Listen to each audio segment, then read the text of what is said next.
ചരിത്രം ആവർത്തിക്കും, രാഷ്ട്രീയവും ആവർത്തിക്കും എന്ന് പറയുന്നത് വെറുതെയല്ല. മറ്റ് പല സംസ്ഥാനങ്ങളിലും ഈ സമീപകാലത്ത് കേരളത്തിലും അരങ്ങേറിയ നാടകം നമ്മുടെ തൊട്ടയൽ സംസ്ഥാനമായ കർണാടകത്തിലും അതിഗംഭീരമായിട്ട് ആടിത്തിമിർക്കുകയായിരുന്നു. അവിടെ കോൺഗ്രസ് പാർട്ടിയുടെ സമുന്നത നേതാവും മുഖ്യമന്ത്രിയുമായിരുന്ന സിദ്ധരാമയ്യ രാജിവെച്ചു. ആ സ്ഥാനത്തേക്ക് ഉപമുഖ്യമന്ത്രിയായിരിക്കുന്ന ഡി കെ ശിവകുമാർ വന്ന് കയറുകയാണ്. കർണാടകമായതുകൊണ്ട് അദ്ദേഹം സത്യപ്രതിജ്ഞ ചെയ്തു, മുഖ്യമന്ത്രിയായി എന്ന് പറയാൻ പറ്റില്ല. കാരണം ഏത് സെക്കൻഡിൽ വേണമെങ്കിലും കാലെ പിടിച്ച് വലിക്കാനുള്ള സംവിധാനം അവിടെ ഉണ്ട്. കേരളത്തിൽ സംഭവിച്ച പോലെ ഒരു ഭാഗത്ത് ജനപിന്തുണയുള്ള നേതാവ്, മറുഭാഗത്ത് പണപിന്തുണയുള്ള നേതാവ്. ജനപിന്തുണയുള്ളത്, അതായത് എം എൽ എമാർ കൂടുതൽ പിന്തുണച്ച നേതാവ് സിദ്ധരാമയ്യയാണ്. പക്ഷേ കഴിഞ്ഞ തെരഞ്ഞെടുപ്പിൽ പണം നന്നായിട്ട് ചിലവാക്കി പ്രവർത്തകരെ ഉത്തേജിപ്പിച്ച് ഇവിടെ കെ സി വേണുഗോപാൽ ചെയ്ത ജോലി അത് സ്തുത്യർഹമായ രീതിയിൽ നിറവേറ്റിയത് ശിവകുമാർ. പുള്ളി വലിയ പൈസക്കാരനാണ്. ധാരാളം പണം രാഷ്ട്രീയത്തിൽ വന്നെ മുമ്പുണ്ട്, രാഷ്ട്രീയത്തിൽ വന്നതിന് ശേഷം അത് പത്തിരട്ടിയാക്കിയിട്ടുണ്ട്. പണപിന്തുണ മാത്രമല്ല, മസിൽ പവറും നന്നായിട്ടുണ്ട്. പിന്നെ സമുദായ പിന്തുണയുണ്ട്. അദ്ദേഹം പ്രബലമായ ഒക്കലിക സമുദായക്കാരനാണ്. ഒക്കലിക സമുദായത്തിൽ നിന്ന് ഗംഭീരന്മാരായ നേതാക്കന്മാർ പണ്ടുണ്ടായിട്ട് അതിൽ പ്രമുഖനായൊരു വ്യക്തി എസ് എം കൃഷ്ണയാണ്. മുൻ മുഖ്യമന്ത്രി, പിന്നീട് വിദേശകാര്യമന്ത്രിയുമായിരുന്നു എസ് എം കൃഷ്ണൻ. പിന്നെ ഒരാൾ ഇന്ത്യൻ പ്രധാനമന്ത്രി തീർന്ന സാക്ഷാൽ ദേവഗൗഡയാണ്. അദ്ദേഹത്തിൻ്റെ മകൻ കുമാരസ്വാമി, അവരൊക്കെ ആ സമുദായക്കാർ. അങ്ങനെ ഒരു പ്രബല സമുദായമാണ് ഒക്കലിക്കർ. ആ വിഭാഗത്തിൽ നിന്ന് വരുന്ന ആളാണ്. പുള്ളിക്ക് പണപിന്തുണയും സമുദായ പിന്തുണയും ഉണ്ട്. സിദ്ധരാമയ്യക്ക് സമുദായ പിന്തുണ ഇല്ലെങ്കിൽ പോലും അദ്ദേഹം ഒ ബി സി വിഭാഗക്കാരൻ ഒരു ചാമ്പ്യനായിട്ടാണ് കരുതപ്പെടുന്നത്. മാത്രമല്ല, പുള്ളി അഹിന്ദ പൊളിറ്റിക്സിൻ്റെ ഒരു പ്രധാന വക്താവാണ്. അതായത് അൺപ്രിവിലേജഡ് ആയിട്ടുള്ള സമുദായങ്ങൾ, ഒ ബി സി, അതുപോലെ ആ പട്ടികജാതി വിഭാഗക്കാരുടെയൊക്കെ പിന്തുണയുള്ള ആളാണ്. മുസ്ലിം മൈനോറിറ്റിയുടെ പിന്തുണയും സിദ്ധരാമയ്യക്കാണ്. പുള്ളി വലിയ മതേതരനാണ്. മാത്രമല്ല, സിദ്ധരാമയ്യക്ക് തെക്കേ ഇന്ത്യയിലെ മറ്റ് രാഷ്ട്രീയക്കാരിൽ നിന്ന് വലിയൊരു വ്യത്യസ്തതയുണ്ട്. അതറിയാം, പുള്ളി ദൈവവിശ്വാസിയല്ല.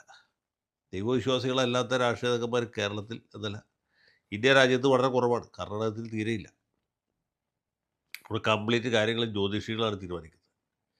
ഇദ്ദേഹത്തിന് ജ്യോതിഷത്തിലോ അല്ലെങ്കിൽ ക്ഷുദ്രം, മാരണം, കൂടോത്രം മുതലായ ദുർമന്ത്രവാദത്തിലൊന്നും യാതൊരു വിശ്വാസമില്ല.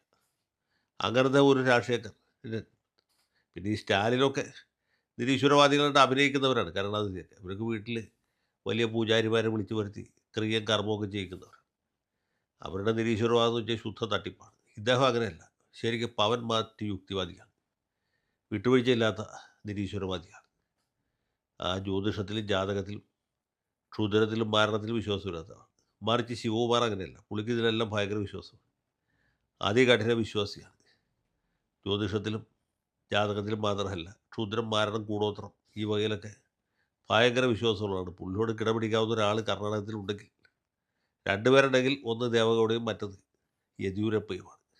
അപ്പോൾ ഈ രണ്ട് മല്ലന്മാരോട് ഏറ്റുമുട്ടാൻ പറ്റിയ അത്ര ശക്തനായ കഠോര വിശ്വാസിയാണ് ശ്രീമാൻ ശിവകുമാർ.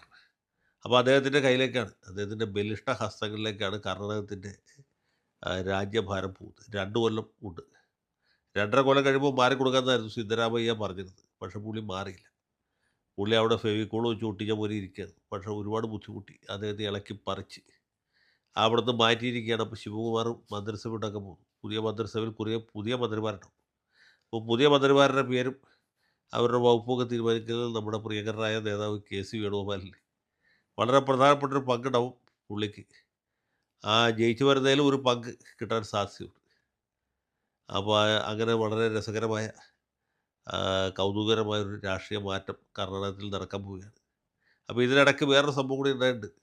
ഒക്കലിഗരെ പോലെ തന്നെ പ്രബലമായ മറ്റൊരു സമുദായമാണ് ഈ ലിംഗായത്ത്. ലിംഗായത്തുകാരുടെ അനിഷേധ്യ നേതാവ് എന്ന് പറഞ്ഞാൽ യെദ്യൂരപ്പയാണ്. എല്ലാ പാർട്ടികളിലും അവരുണ്ട് എങ്കിൽ പോലും. അപ്പോൾ ഈ ലിംഗായത്തുകാർക്ക് കോൺഗ്രസ്സിൽ ശരിയായ രീതിയിൽ പ്രാതിനിധ്യം കിട്ടിയിട്ടില്ല, ഞങ്ങൾ പണിഞ്ഞു കളയും എന്നാണ് ആ സമുദായ നേതാക്കത്തിൽപ്പെട്ട നേതാക്കന്മാർ അവരുടെ ലിംഗായത്ത് മഠത്തിൻ്റെയൊക്കെ ഭീഷണി. ഇനി അതെങ്ങനെയായിരിക്കും പ്രതിഫലിക്കുക വരുന്ന തെരഞ്ഞെടുപ്പിൽ? ബി ജെ പിയെ ചെറുത്ത് നിൽക്കാനായിട്ട് കോൺഗ്രസ്സിന് സാധിക്കുമോ? സാധിച്ചാൽ തന്നെ എത്ര സീറ്റ് കിട്ടും? മാത്രമല്ല, മറുഭാഗത്ത് ബി ജെ പിയുടെ കൂടെ നമ്മുടെ ജോസ് തെറ്റലിൻ്റെയും മാത്യു ടി തോമസിൻ്റെയും പഴയ പാർട്ടിയായ ജനതാദൾ സെക്കുലറുണ്ട്. പേരിൽ മാത്രമാണ് സെക്കുലറായിട്ടൊരു പാർട്ടിയാണ്.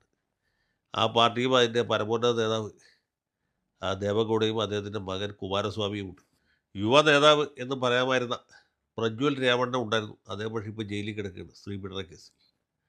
അപ്പോൾ ഇങ്ങനെ മഹാമല്ലന്മാർ മറുഭാഗത്ത് നിൽക്കുന്നു, ശിവകുമാർ ഈ ഭാഗത്ത് നിൽക്കുന്നു. ഈ സിദ്ധരാമയ്യയെ മുഖ്യമന്ത്രി സ്ഥാനത്ത് മാറ്റുമ്പോൾ പുള്ളി പലവിധ നമ്പറുകൾ ഇറക്കി. പുള്ളി മാറുന്നതിന് വിരോധമില്ല. പക്ഷേ ഒരു പട്ടിക സമുദായക്കാരനായ പരമേശ്വര എന്ന് പറഞ്ഞ ആളുണ്ട്. ഈ പരമേശ്വരയെ മുഖ്യമന്ത്രി ആക്കണം, അങ്ങനെ ഒരു ദളിതരെ കർണാടക മുഖ്യമന്ത്രിയാക്കി എന്ന ഒരു ചാരിതാർത്ഥ്യം ഉണ്ടാകണം എന്ന് പറഞ്ഞു. പക്ഷേ ഹൈക്കമാൻഡ് അംഗീകരിച്ചില്ല, രാഹുൽ ഗാന്ധി അംഗീകരിച്ചില്ല. പരമേശ്വരനായിട്ട് നിന്നാൽ മതി, മുഖ്യമന്ത്രി ഒന്നും ആകണ്ട, അതിന് ശിവകുമാറുണ്ട് എന്ന് പറഞ്ഞാൽ അദ്ദേഹത്തെ കൊണ്ടുവരിക. അതിനേക്കാളും വലിയ അപകടം എന്താ വെച്ചാൽ ഈ സിദ്ധരാമയ്യയോട് രാജ്യസഭാ മെമ്പറായിട്ട് ദേശീയ രാഷ്ട്രീയത്തിലേക്ക് ചെല്ലാൻ പറഞ്ഞു. പുള്ളി പറഞ്ഞു വേണ്ട, ദേശീയ രാഷ്ട്രീയം നമുക്ക് അത്ര രുചിക്കുന്നൊന്നുമല്ല, ഞാനിവിടെ ഈ ലോക്കൽ പൊളിറ്റിക്സായിട്ട് നടന്നോളാം എന്ന നിലപാടാണ് എടുത്തിട്ടുള്ളത്. അതിൻ്റെ ആദരാർത്ഥം വളരെ ഗുരുതരമാണ്. കാരണം അദ്ദേഹം നിയമസഭയിൽ ഇരുന്നുകൊണ്ട് ഈ ഇദ്ദേഹത്തിൻ്റെ ഗ്രൂപ്പുകാരെ വെച്ച് കൂടുതൽ എം എൽ എമാരും പുള്ളിക്കാണല്ലോ പിന്തുണ, അവരെ വച്ച് ശിവകുമാറിൻ്റെ കാല് വാരാനുള്ള പരിപാടിയാണ് എന്ന കാര്യത്തിൽ സംശയമുണ്ട്. ഏതായാലും കൂടുതൽ കൗതുകരമായ കാഴ്ചകൾ നമുക്ക് വരും ദിവസങ്ങളിൽ കർണാടകത്തിൽ നിന്ന് ബാംഗ്ലൂരിൽ നിന്ന് പ്രതീക്ഷിക്കാം എന്നാണ് ഞാൻ വിചാരിക്കുന്നത്. കാര്യങ്ങളൊക്കെ ജില്ലായിട്ട് നടക്കട്ടെ എന്ന് ആശംസിക്കുന്നു.